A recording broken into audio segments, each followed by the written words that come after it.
It was a sunny morning in the neighborhood when the minions, Gru's adorably mischievous little helpers, stumbled upon one of his latest inventions, an experimental shrink ray. The device, with its gleaming silver exterior and a big red button almost begging to be pressed, sat temptingly on Gru's workbench. In typical minion fashion, curiosity got the better of them.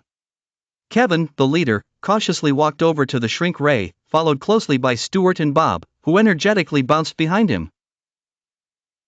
Before Kevin could decipher the foreign symbols by the button, Stuart reached over and gave it a playful slap. "Oops," said Stuart, giggling nervously as the shrink ray came to life with a low hum.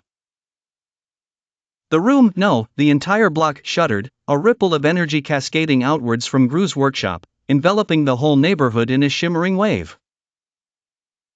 Within moments, houses, cars, and even the towering trees began to dwindle.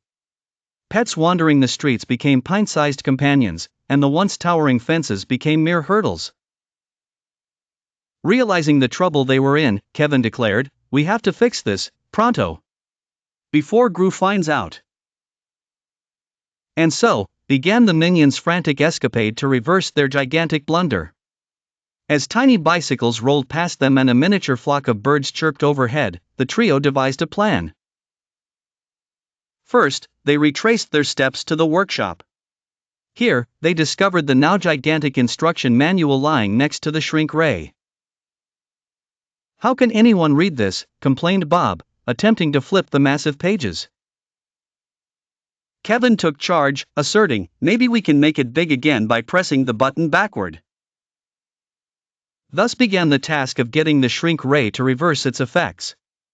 The challenge was complicated by their size. They climbed over various buttons and switches, slipping occasionally but pressing on.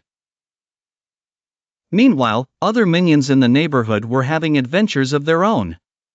One group took turns in a tiny toy car, careening deceptively fast down the shrunken pavements, while another tried rescuing a mini cat trapped atop a now accessible branch. Back in the workshop, just as Kevin jumped to press what he hoped was the reverse button, Stuart slipped, falling onto the ray's adjuster. The device hyperspeeded, causing heaps of frantic, high-pitched laughs. Finally, after a series of mishaps and accidental presses, the ray adjusted the neighborhood back to its normal size in a rapid puff.